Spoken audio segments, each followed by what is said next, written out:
Assalamualaikum warahmatullahi wabarakatuh. Alhamdulillahirrahmanirrahim.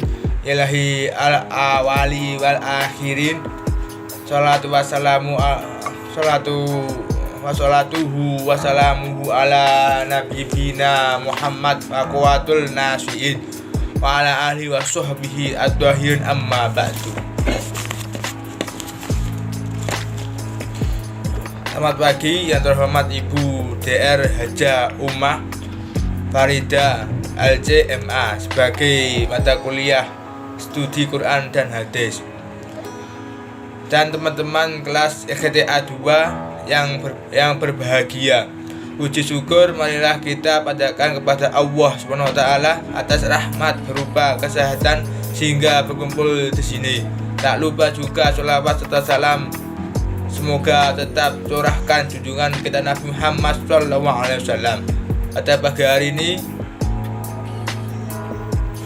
Muhammad Samsul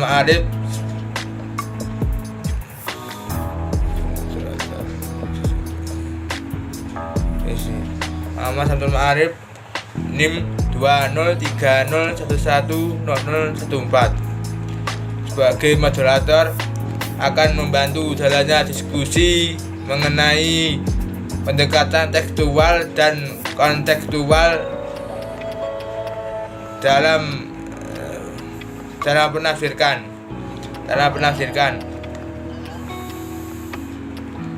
Akan kita mulai, saya akan mengenalkan anggota kelompok 4 yang akan menyampaikan materi, yaitu 1. Najila Qurratul Aini NIM 2030110026 Abidadul Ilma 2030110004.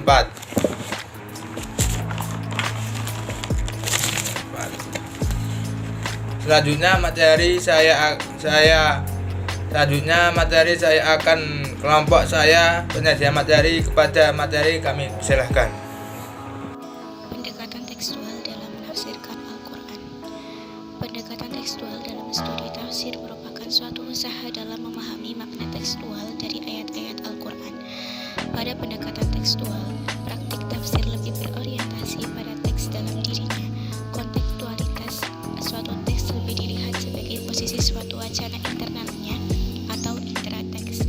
Bahkan pendekatan tekstual cenderung menggunakan analisis yang bergerak dari refleksi atau teks ke praksis atau konteks, yaitu memfokuskan pembahasan pada gramatikal tekstual.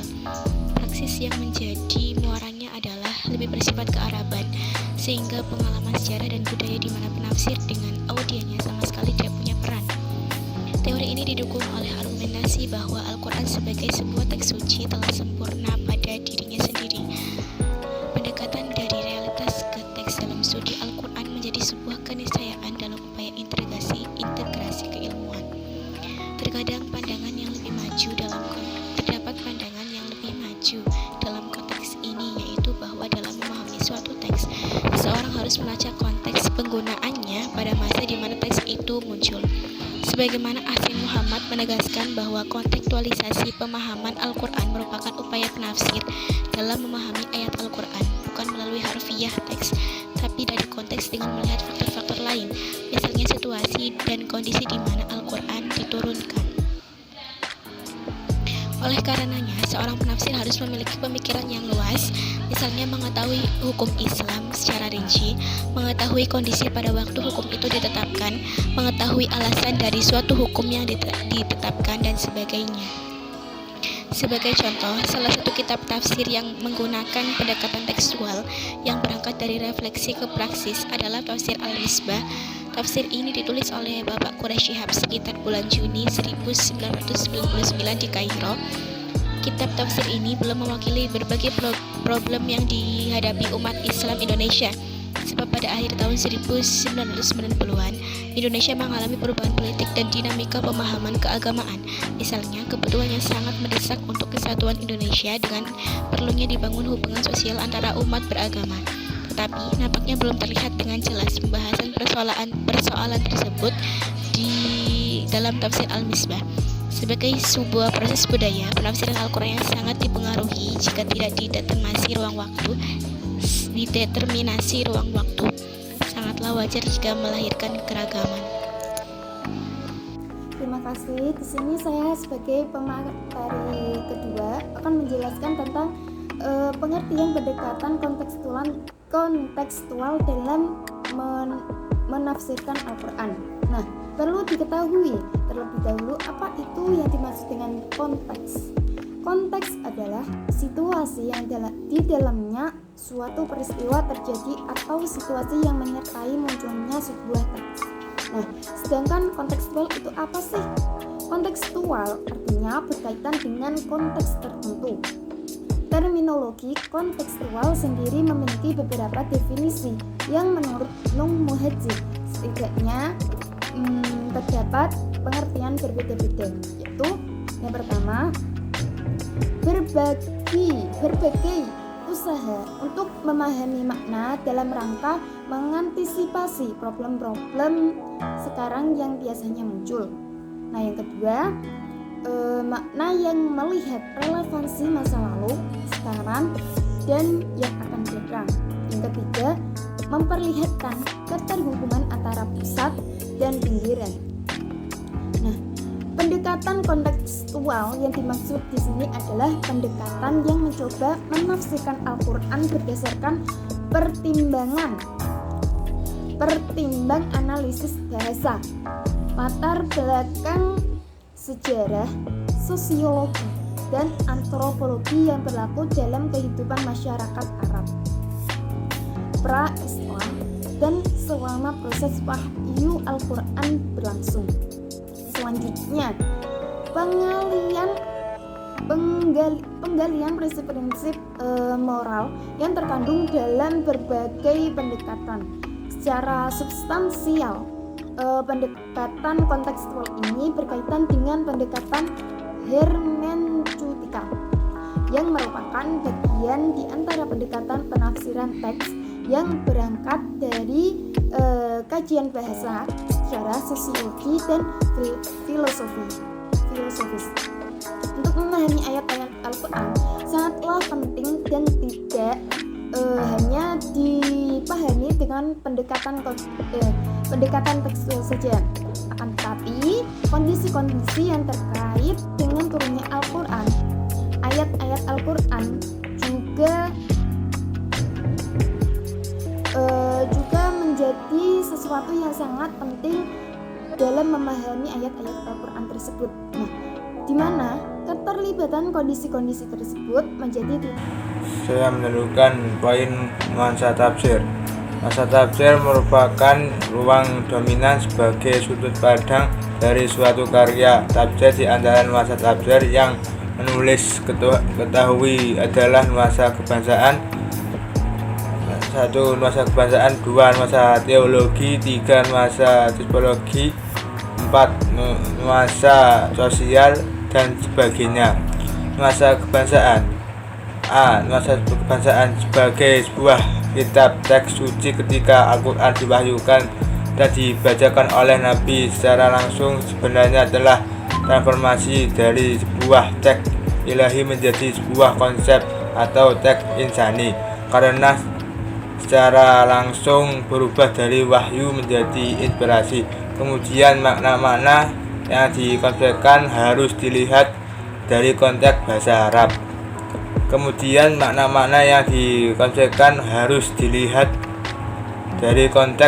Arab. Sebagai bahasa yang digunakan dalam teks Al-Quran. Dengan demikian analisis bahasa menjadi sangat urgen dan signifikan. Sebagai contoh dari nuansa tafsir kebangsaan terutama di Indonesia adalah tafsir Al-Quran Al-Karim karya Quraisy Shihab, merupakan karya tafsir Indonesia yang kuat dan dominan masa kebangsaannya dibanding dengan karya tafsir Indonesia yang kuat dan dominan masa kebangsaan dibandingkan dengan karya tafsir di Indonesia lainnya. Hal itu terbukti dari metode penafsiran di mana setiap kata dalam ayat Al-Quran yang akan ditampilkan dianalisis dari segi kebahasaan, diuraikan asal-usul katanya, keragaman maknanya, perubahan serta bangunan semantiknya dengan kata yang lain. B. Nuansa tipologis. Yang dimaksud dengan nuansa tipologis adalah suatu nuansa tafsir yang analisisnya menekankan pada dimensi tipologi manusia. Banyak kitab tafsir atau karya buku tafsir yang mengaji dan menjelaskan nilai-nilai yang tergantung dalam ayat Al-Quran dengan menggunakan dimensi tipologi.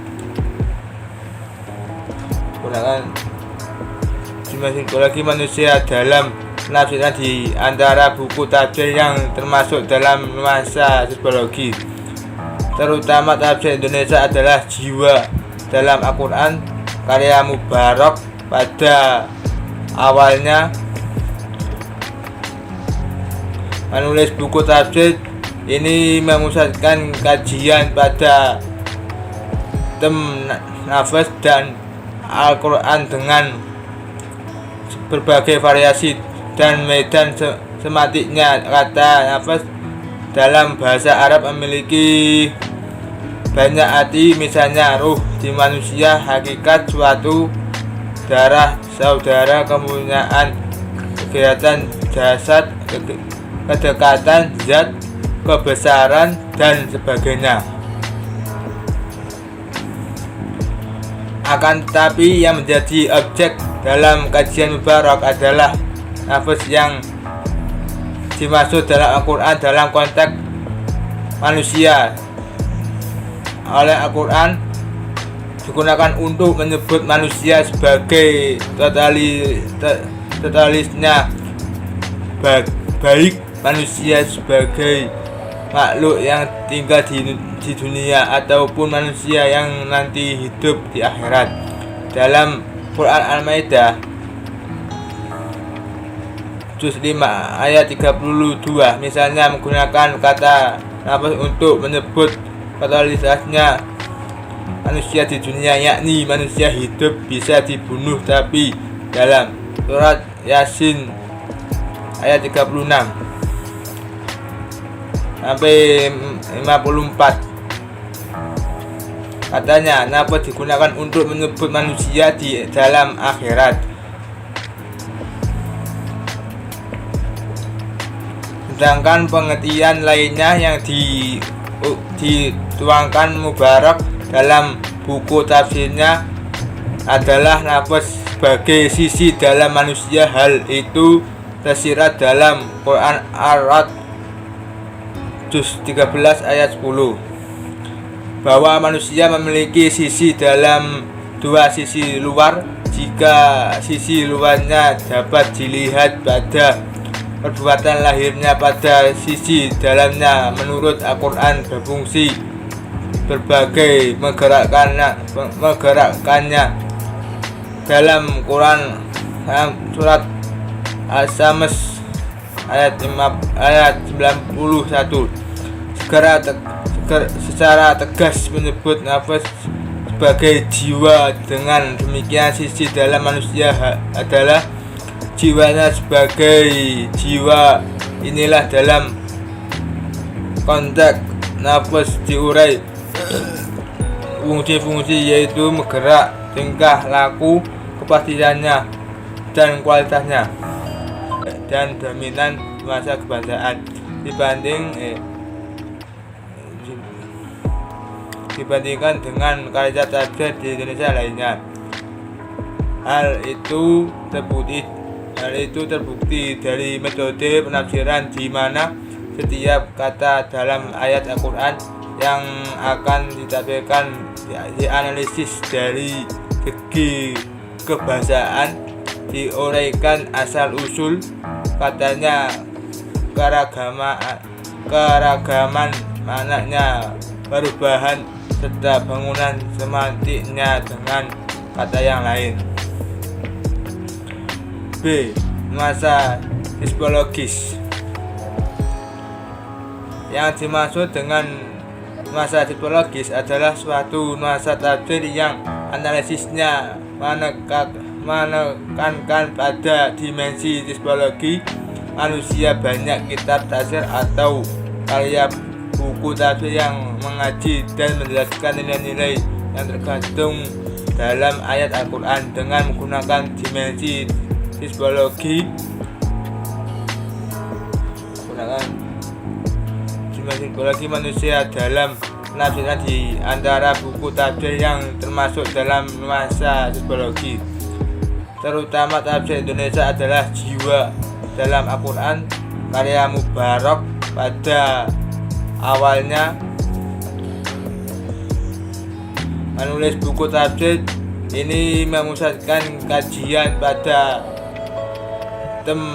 nafas dan Al-Quran dengan berbagai variasi dan medan semantiknya. Kata nafas dalam bahasa Arab memiliki banyak arti, misalnya ruh di manusia, hakikat suatu, darah saudara, kepunyaan, kegiatan jasad, kedekatan zat, kebesaran, dan sebagainya.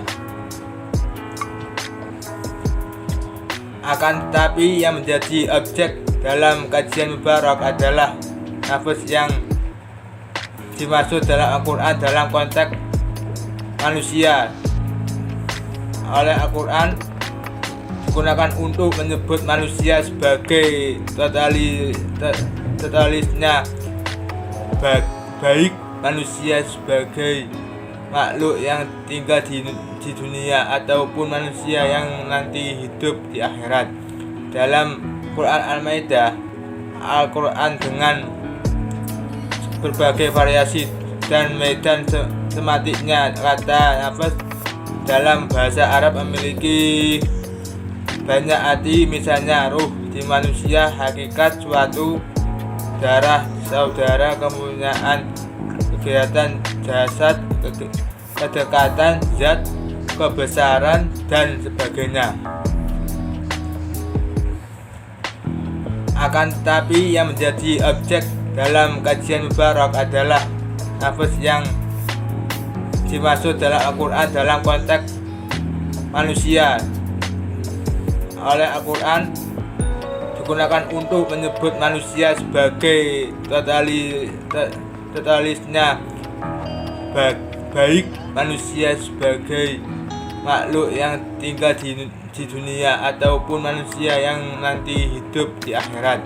Dalam Quran Al-Maidah juz 5 ayat 32 misalnya menggunakan kata nafas untuk menyebut totalitasnya manusia di dunia, yakni manusia hidup bisa dibunuh. Tapi dalam surat Yasin ayat 36 sampai 54 katanya nafas digunakan untuk menyebut manusia di dalam akhirat.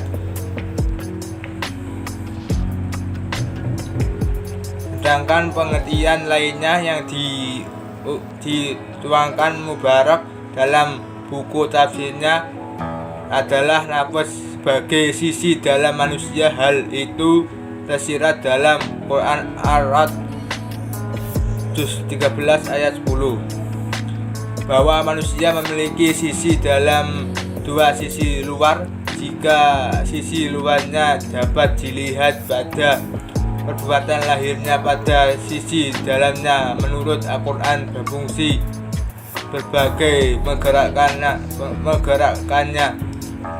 Dalam Quran surat As-Samс ayat 91